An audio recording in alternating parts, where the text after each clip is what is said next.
ओम शांति। 29 अगस्त 2011 की साकार रिवाइज्ड मुरली। बाबा कहते हैं, ग्रहचारी बैठती है तो साहूकार से गरीब बन पड़ते हैं। कोई कारण तो होता है ना। बहुतों को बाबा समझाते भी रहते हैं कि बच्चे नाम रूप में कभी नहीं फंसना। माया ऐसी प्रबल है जो माता माता के नाम रूप में, कन्या कन्या के नाम रूप में फंस पड़ती है। बाप बच्चों को सावधान करते हैं कि बच्चे माया के धोखे से बचते रहना। फिर 22 अगस्त 2011 के साकार रिवाइज्ड महावाक्य है, महाभारी महाभारत लड़ाई लगी थी तो द्रौपदी ने पुकारा था कि बाबा हमको बचाओ, ये दुशासन हमको निर्वस्त्र करते हैं। इस विकार के कारण ही अबलाओं पर अत्याचार होते हैं। ये सब विनाश को पाने ही है। इस समय है आसुरी रावण राज्य, फिर होगा ईश्वरीय राज्य। अभी तुम इस सारे चक्र को जान गए हो कि हम कैसे 84 जन्म लेते हैं। कंटिन्यूटी में हर एक चित्र के ऊपर लिखो, पतित पावन गीता ज्ञानदाता शिव भगवान वाच। तो कृष्ण का नाम आपे ही उड़ जाएगा। भगवान कहते हैं काम महाशत्रु है। बाप समझाते हैं, बच्चे हमारे कुल को कलंक नहीं लगाना, विकार में नहीं जाना, कोई खराब काम नहीं करना। ये बाबा भी कहते हैं, बच्चे विकार में नहीं जाना, पवित्र बनने बिगर तुम ऊंच पद पा नहीं सकेंगे।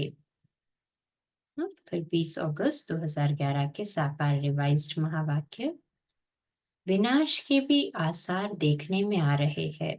ये कोई नई बात नहीं है, विनाश जरूर होना है।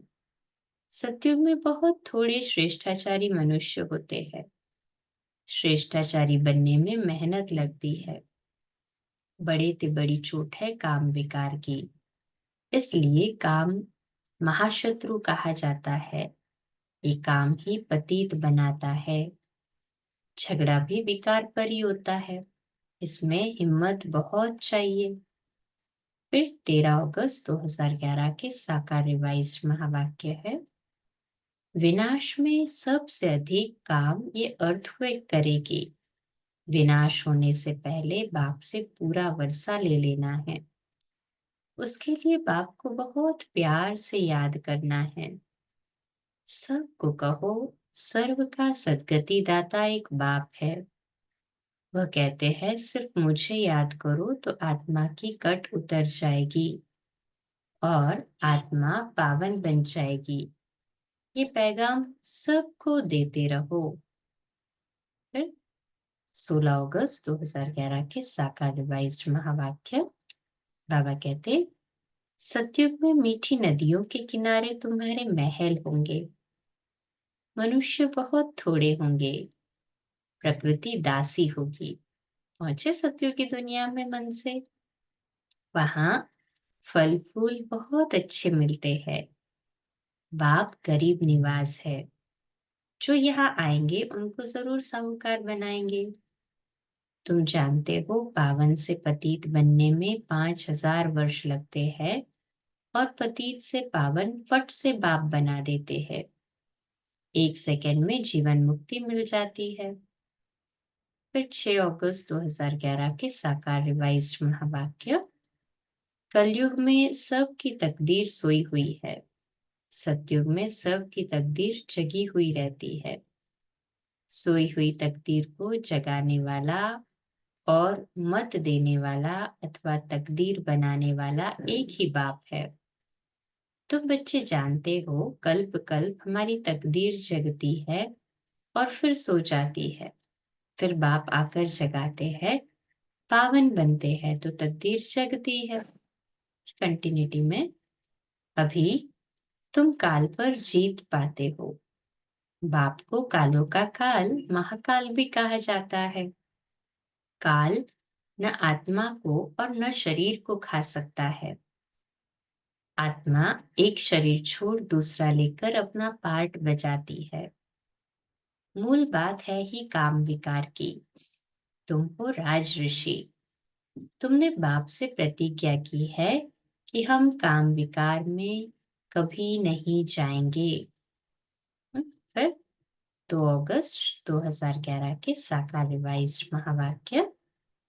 बाप गारंटी करते हैं, मुझे याद करते रहो तो तुम्हारे आधे कल्प के पाप जलकर भस्म हो जाएंगे।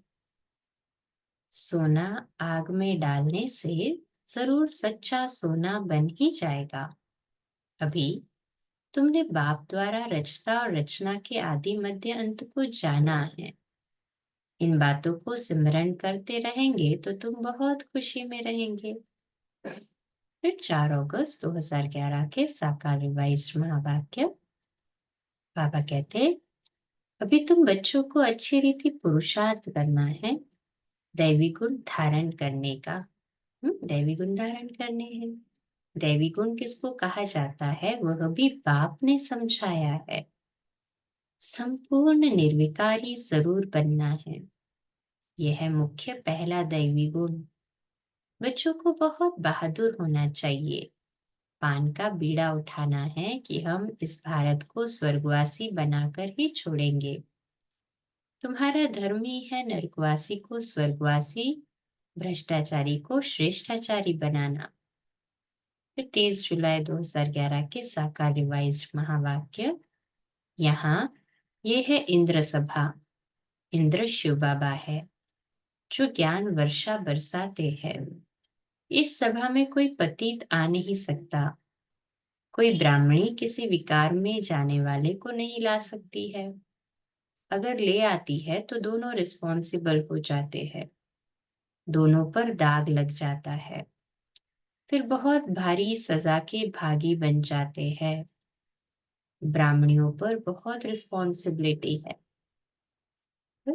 17 अक्टूबर 87 के महावाक्य है अव्यक्त बाप दादा के। बाप दादा कहते, पवित्रता के श्रृंगार की अनुभूति चेहरे से, चलन से औरों को हो। दृष्टि में, मुख में, हाथों में, पांवों में सदा पवित्रता का श्रृंगार प्रत्यक्ष हो। जैसे कर्मों की गति गहन है, वैसे पवित्रता की परिभाषा भी बड़ी गुह्य है। पवित्रता ही फाउंडेशन है। अच्छा, कल सुबह अमृत वेला मेडिटेशन 3:30 से 4:30 और प्रातः मुरली क्लास 4:45 बजे और रात्रि क्लास कंटिन्यूटी में 8:45 बजे। ओम शांति।